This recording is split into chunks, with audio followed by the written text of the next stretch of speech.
2012년도에 이사를 오신 분들, 저도 2012년도에 이사 왔으니까 우리가 이제 벌써 10년이 지났습니다. 10년 지나는 동안에 교회 세우느라고 많이 고생들 하시고 수고하시고, 또 지금까지 또 교사의 자리에서, 또 꾸준히 또 청소하시는 자리에서, 또 교인들 모시고 다니는 그런 픽업하는 일들, 많은 힘든 일이 있었지만 벌써 10년이 지났습니다. 또 여러분들이 살면서 그냥 어렵게 그 돈을 모아서 살고 있는데, 사실 지난 10년 동안 물질로 저는 굉장히 많이 어려웠습니다. 근데 한 번도 여러분들에게 물질이 어렵다는 얘기를 못했고, 그리고 때로는 돈 빌려 쓰기도 하고, 별의별 짓을 다 해가지고 돈을 갖다 대면서, 사실 여기 이 장소 종교부지 살 때도 돈이 없었고 건축할 때도 돈이 없었습니다. 다 빌려서 이제 돌리다가 오늘까지 오게 됐습니다. 사실 그 돈에 대한 얘기를 생각하면 눈물이 많이 나는데, 근데 여러분들 얼마나 먹고 살기 힘든데 여러분들 앞에서 내가 돈이 어렵다고 말을 하겠는가. 그러면서 이렇게 마치 내가 굉장히 부유한 것처럼 여러분 보이실지 모르지만, 지난 10년은 사실은 굉장히 돈 때문에 우울했던 시간들입니다. 그래서 이제 우리가 이렇게 빚도 많이 갚고 여기까지 오게 된 것이죠. 우리가 어떤 중요한 시기를 지날 때에, 그럴 때 너의 신앙 고백이 무엇이냐? 우리 기독교는 너의 각자의 신앙 고백을 묻는 종교입니다. 그래서 지금은 어떤 신앙 고백을 해야 되는 시대냐 이거죠. 10주년을 맞이하는 너의 각오는 무엇이냐? 너가 당선이 됐다면 당선된 자로서 이 나라를 어떻게 책임질 것이냐? 한번 너의 얘기를 한번 들어보자. 그러면 그분에게 저는 부탁하기를, 제발 전 정권에 있는 사람들 감옥에 좀 넣지 말고, 그분이 오죽했으면 또 그런 잘못을 저질렀겠느냐, 용서하고, 또 용서하는 모습을 보여주고 하나 되는 모습을 보여줘야지 리더지. 그 싸게 자라지 못하도록 잘라버리는 일을 하는, 그게 무슨 리더냐? 그것은 하나의 여당이고 하나의 야당일 뿐이지. 자, 우리는 어떤 고난을 짊어지면서 내가 맡은 그 자리를 감당할 것이냐. 그래서 그 시대마다 또 그 상황마다 신앙 고백이 다른 것 같아요. 그 신앙 고백이 무엇이어야 되겠느냐? 네가 이 시대를 이제 책임져야 되는데 10년을 지내고 그 10년 후에 또 다른 10년을 어떻게 네가 감당할 것이냐 이거죠. 어떤 각오냐? 특히 지금은 어떤 시기에 서 있냐 하면은, 하나님이 이 지구를 많이 흔드셨습니다. 코로나 때문에도 많이 사람들이 지각 변동이 있었지만, 중국 얘기를 들어보면 중국이 큰 종교 핍박을 하면서 많은 성공하신 기독교인들이 많이 빠져나왔습니다. 그 심양에 살던 펑카이 장로만 하더라도 일반 부자가 아니라 공산당원이었다가 사업을 하신 분이기 때문에, 당원이었다가 사업을 해야지 되지, 그냥 일반 사람이 사업에서는 성공할 수가 없거든요, 중국은. 그래가지고 돈을 어마어마하게 벌어가지고 심양에 있는 선교사님들 다 자기가 섬기고 교회 건축해주고, 그런 오리지널 중국 분인데, 그분도 도저히 여기서 신앙생활 못하겠다 해가지고 나와가지고 어떤 모처로 다른 나라로 옮겨가 제주도에는 큰 신학교를 우리나라에 지어줬고요. 그런 분도 있습니다. 이렇게 많이 지금 변동들이 많습니다. 3월 9일이니까 며칠 됐냐? 3월 9일 날 폴란드에서 떠난 전세기에는 우크라이나에서 도망온 많은 유대인들이 거기 탔습니다. 그리고 하이파 공항에 내렸다는 소문을 제가 들었습니다. 그리고 예루살렘으로 지금 많은 우크라이나 사람들이 지금 이동하고 있습니다. 지금 그것 때문에 전쟁이 나고 있는 거거든요. 그래서 종교 전쟁입니다. 사실 이것은요. 그래서 그런 잘못된 우두머리들을 통해 가지고 교회를 핍박하게 만들고, 교회가 새롭게 예루살렘으로 가게 되고, 예루살렘에서 기다리고 있는 많은 우리 한국 선교사들이 그 유대인들을 받아들이고 그 난민들을 전도하고 있고, 지금 또 난민들이 지금 뭐 이라크 난민, 아프가니스탄 난민, 미얀마 난민, 그 난민들이 계속해서 지금 옆에 나라로 이동해가지고, 그거 다 한국 사람들이 하고 있어요. 그 난민촌에 한번 여러분 가보시면 깜짝 놀랄 거예요. 그 한국 분들이 거기서 그분들 전도하고 있습니다. 그러면서 이제는 마지막이구나, 마지막 시대구나, 이런 방법으로 하나님이 선교하시는구나. 근데 또 이 시대는 무슨 시대냐 하면, 코로나가 되면서, 코로나 핑계지만은 지난 2년 동안 통계를 보니까 한 7천 교회가 문을 닫았다 그러고, 목사님들이 먹고 살기 힘들어서 일선으로 나가고, 뭐 버스 운전하시는 분, 뭐 빵을 만드시면 식당염, 이 세종에서도 식당 하시는 목사님이 생겼고, 도나스 굽는 목사라고 유명한 성경희 목사님도 계시고, 특히 이제 뭐 학원 버스 운전하러 나가시는 분들도 많이 계십니다. 세종만 하더라도. 그래서 전국에 한 7천 교회로 통계가 나오는데, 엊그제만 어떤 목사님은 13,000교회가 문 닫았습니다, 그렇게 얘기하더라고요. 뭐 다 통계들이니까 우리가 믿을 건 없지만은, 이런 시대에 우리는 어떤 신앙을 가져야 되겠느냐, 왜 교회의 숫자가 이렇게 줄었느냐, 왜 기독교인이 이렇게 줄었느냐, 그 시기에 우리는 10주년을 맞이하게 되었고, 또 정권이 바뀌어야 되는 이 시기를 우리는 잘 감당해야 되는 그런 시간입니다. 과거에 보면 우리나라가 교회가 확 부흥했을 때 보면 굉장히 어려웠을 때, 그리고 많은 핍박이 주변 국가를 통해서 있었을 때, 그때 교회가 가장 많이 부흥했고요. 우리가 이렇게 교회가 막 쇠퇴되어지고 교인들이 떠나고 할 때 보면은 돈이 너무나 많아졌어. 목사님들이 너무 성공을 많이 했어.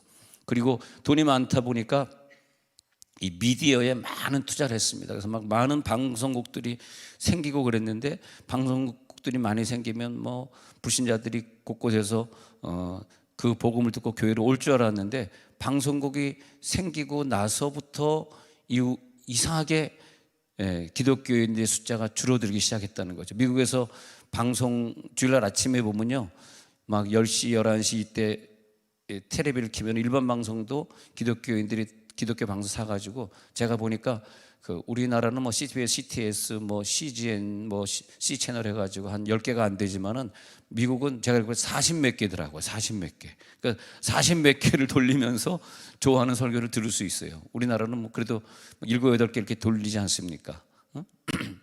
뭐 오늘에 사는 CGN을 비롯해가지고 뭐 근데 불교 방송은 몇 개? 3개.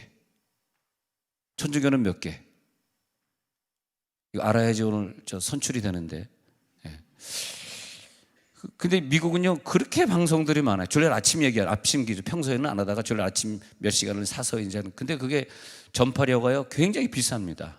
비싸요. 저희 기독교만 하는데도 이렇게 한 번 설교를 나가려 그러면 한 번 설교 나가려 그러면 200만 원 정도. 제가 오늘 설교를 한번 CBS에 보낸다 그러면 200만 원을 내야 돼요. 그러면 한 번에 200만 원인데, 매주 막 몇 편씩 보내시는 분들은 한 방송국에, 대전에 있는 모 교회 유명한 그 목사님은 한 방송국에 2천만 원씩 보낸다 그럽니다. 돈이 없다. 근데 그렇게 해서 그럼 미국 교회가 부흥했느냐? 어떤 학자가 봤는데요, 미국 교회는 왜 이렇게 쇠퇴했냐 하니까, 그 방송을 통해서 타는데 더 잘 될 줄 알았더니 이상하게 사람들이 점점 더 믿음이 없어졌다는 것입니다. 그래가지고 뜨거움이 없어졌다. 지금 이게 무슨 문제인가? 이미 그 중세 때 일어났던 스콜라 신학이라고 하는 것은요, 그것은 우리가 예수 믿으니까 건강해져야 되고, 예수 믿었으니까 내 자녀가 잘 돼야 돼. 그래서 교회를 다니면서 예수를 통해서 우리가 잘 되고 성공해야 된다는 신학이 있었는데, 그 신학의 이름을 영광의 신학이다 그래요. 영광. 우리는 예수를 통해서 영광스러움을 누려야 된다. 그래서 우리들이 어쨌든 교회를 다니는 사람들은 잘 살아야 되고, 성공해야 되고, 예수 안에서 모든 것을 할 수 있어야 되고, 그런 것을 많이 강조를 했었습니다. 그래서 하나님을 찾으러 가는 길에 있어서 우리는 번영해야 되고 성공해야 되고 항상 잘 돼야 되고 그걸 영광의 신학이다. 그것이 이제 중세를 지배하게 됩니다. 십자군 운동 같은 경우도 우리는 분명히 기독교인이니까 이겨야 된다 그래가지고 많은 이슬람 사람들을 죽였습니다. 그래서 기독교와 이슬람 전쟁에서 결국은 예루살렘을 탈환해야 된다, 시오니즘이다 라는 명목 아래서 많은 기독교가 욕을 먹게 되는 그런 결과를 갖게 된 것이죠. 그럼 우리가 이 전쟁에서 이겨야 되는 것이냐 아니면 져야 되는 것이냐. 지금 기독교가 여러 나라에서 기독교인들이 숫자가, 특히 미국에서 숫자가 급격하게, 왜냐하면 미국이 기독교 정신으로 세워진 나라이기 때문에 늘 미국이 중심이거든요. 그리고 미국에서 있었던 일들이 우리나라에 그대로 전파되고 있거든요.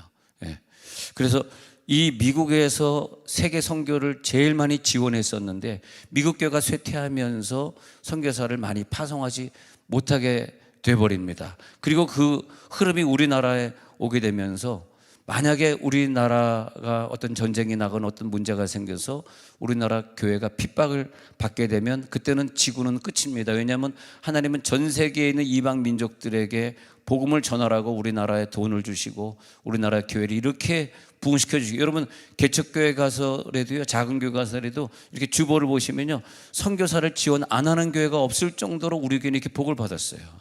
한국 교회가 이렇게 복을 받았습니다. 그런데 한국 교회가 만약에 한 교회, 두 교회, 개척교회들이 문 닫고 이렇게 되면 하나님의 땅끝까지 이르러 내 증인이 되게 하겠다는 하나님의 언약이 우리에게서 이루어지지 않게 되면 더 이상 이 지구가 운영될 필요가 없게 되는 거죠. 그래서 우리는 그런 시기에 10주년을 맞이해서 다시 한번 새로운 각오를 해야 되고, 어떠한 일이 있더라도 우리는 훌륭한 직분자, 하나님이 기뻐하시는 직분자로 내가 세워지리라. 그렇게 우리들이 각오를 해야 된다는 거죠.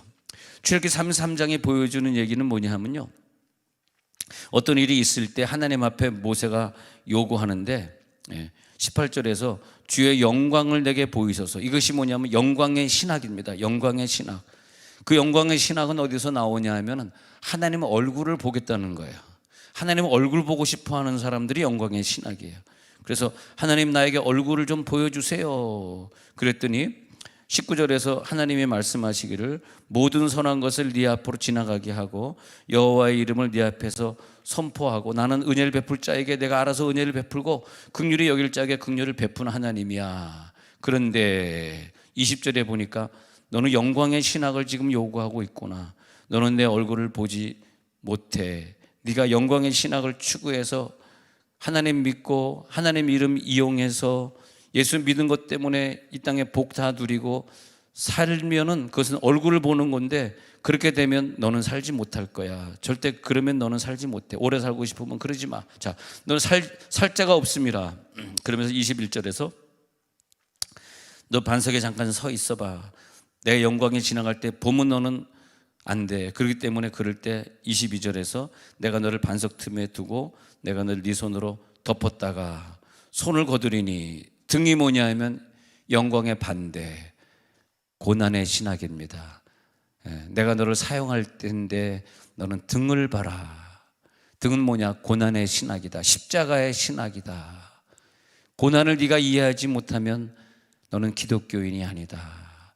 이 고난이 뭐냐면 남의 어려운 것을 내가 짊어지는.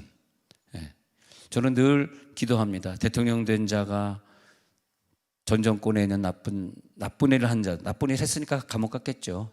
좋은 일 했는데 감옥 갔겠습니까? 그들을 감옥 보낸 일을 하는 대통령이 아니라 그들의 고난을 내가 대신 짊어지고, 나와 좀 뭐 좌파 우파와 좀 성분이 다를 수도 있고 고향이 좀 다를 수도 있지만 그들을 함께 끼워 안고 갈 수 있는 그런 훌륭한 리더가 되게 해 주옵소서. 또 그런 모습을 우리 자녀들이 좀 보게 하옵소서. 원수 갚는 사람이 아니라 정말 죽이고 싶지만 그를 살려두고 내 옆에 둘 수 있는 그런 능력. 근데 그런 능력은요, 우리 속에 성령이 주셔서 성령의 에너지가 넘쳐야 됩니다. 이게 넘쳐나지 않으면 인간 그 이상도 그 이하도, 너는 역시 인간 그 정도구나. 근데 인간 그 이상의 능력은 내가 그 고난을 그만큼 짊어지는 거 아닙니까? 저 원수를 내가 용서하는 것만큼 고난을 내가 짊어지는 거잖아요. 내가 양보해야 되고, 앞으로 그 감옥에 안 갔으니까 그 사람들이 걸어 다니는 걸 내가 그 꼴을 내가 봐야 되고, 얼마나 마음이 무너지겠습니까? 그 아무나 할 수 있는 게 아니에요. 그것은 정말 에너지가, 하나님이 주셔서 에너지가 막 철철 넘치는 사람들이 얼마든지 그들을 다 품을 수 있고, 할렐루야, 그들 용서할 수 있고 함께 이 길을 걸어갑시다. 당신이 잘못했으면 나도 잘못한 거지, 어떻게 당신만 잘못한 것이겠습니까? 근데 세계 선교를 지원해야 되는 우리나라의 교회를 부흥시켜준 이유는 오직 선교하라고 부흥시켜준 것인데, 내가 어떤 교인으로 앞으로 10년 동안 또 여기에 남아있을 것인가. 지난날에 성상의 세월을 다 거치고 끝까지 참아주고 인내하고 10년을 지내서 여기 왔는데, 나는 오늘 어떤 직분자가 될 것인가. 영광의 신학이냐, 십자가의 신학이냐, 하나님의 얼굴을 보고자 하는 신학, 영광의 신학, 그 하나님이 하시는 일을 통해서 내가 잘 되길 원하고, 또 잘 됐죠. 대한민국이 다른 나라에 비해서 전쟁 이후에 이렇게 잘 된 건 세계 유일한 역사인데, 그 유일한 역사 속에 숨어 있는 게 우리 기독교 아닙니까? 기독교 아닌 국가는 불가능했죠. 우리는 기독교 국가이기 때문에 이것을 가능하게 했던 거죠. 그럼 하나님이 막 살아계신 걸 느끼고 싶어요, 사람들이? 하나님, 내 소리 좀 잡고 싶은데, 하나님 좀 보고 싶은데, 나 좀 느끼게 해주세요. 본질이 무엇입니까? 하나님 얼굴이 보이는 게 본질입니까? 안 보이는 게 본질입니까? 이 본질을 가지고 자꾸 논쟁하는 거예요. 내가 예수 믿었으니 이만큼 잘 살아야 되는 거 아닙니까? 내가 열심히 돈 벌어가지고 내 재산이 이렇게 많아졌으니 내가 마음껏 누리고 살아야죠. 그렇게 살아가야 되는 것 아닙니까? 그러니까 요한복음 14장 8절에서 내려가서 보면은, 요한 14장 8절에 빌립이 말하는 거예요. 빌립이 말하기를 빌립이 이르되 주여 아버지를 우리에게 보여주옵소서. 이게 얼굴 보여달라는 신학이거든요. 얼굴 보여주세요. 그래야면 족하겠나이다. 그 실존을 좀 보고 싶어해. 근데 9절에 예수님이 보면 안 된다. 너 아버지 보면 안 돼. 나 본 걸로 만족해. 나가 뭡니까? 예수가 뭡니까? 예수님 이 땅에 와서 지지리도 못 살고 가난한 모습, 가난한 집안에 태어나가지고 태어날 때 태어날 공간도 없어가지고 동물이 있는 공간에서 태어난 그 불쌍한 예수, 모든 무거운 짐을 자기가 다 짊어지되 십자가에 못 박혀서 처절하게 죽어가는 나를 봤을 때 아버지를 보는 거다. 이해할 수 있겠냐? 아유, 그 십자가 지고 찔찔매는 그런 모습 보고 어떻게 아버지를 보는데, 아버지는 영광스럽고 능력이 많으시고 단칼에 저 로마 사람들 쳐 죽이시고, 그게 내가 믿는 아버지 아닙니까? 그 아버지를 보면 너는 죽는다. 그런 아버지로 보지 마라. 십자가 못 박혀 비참하게 고통당하는 그 아버지를 봐라. 빌립이 그 말을 듣더니 갸우뚱, 아이고 무슨 말, 이해를 못하겠네. 아니, 하나님 믿고 우리가 이렇게 잘 되는 걸 봐야지 왜 저렇게 가난하게 살고 못 살고 뭐 저걸 자꾸 보내는 거야. 이해가 안 되겠네. 그렇게 말하는 거죠. 근데 무엇이 하나님의 너의 속에 살아있는 것이냐? 무엇이냐? 나를 본 자가 아버지를 보는 것이지, 하나님의 등을 보고도 아버지 얼굴을 못 봤지만 하나님의 등을 보고 하나님의 고난을 보고 하나님을 이해할 수 있는 자가 될 수 있겠느냐. 그래서 스콜라주의는 뭐냐면, 인간이 하나님 믿고 막 복 받는 걸 강조하다 보니까 반대로 또 이걸 인간의 행위를 굉장히 강조합니다. 우리 하나님 앞에 가려 그러면 이러이런 행위가 필요하다, 행위를 굉장히 강조하는 신학이 됩니다. 그래서 은총을 강조하는 것은 십자가 신학인데, 은총보다는 행위를 강조하게 되었습니다. 그러니까 내가 얼마나 노력하면 이것을 이룰 수 있는가, 그것을 고민하게 되는 거죠. 내 노력으로 이것을 이뤘지, 내 노력으로 내가 이번에 권사가 되고 안수집사가 되는 것이지, 내가 이만큼 했지. 그러다 보니까 행위주의가 된 것이죠. 근데 우리는 10주년을 맞이하면서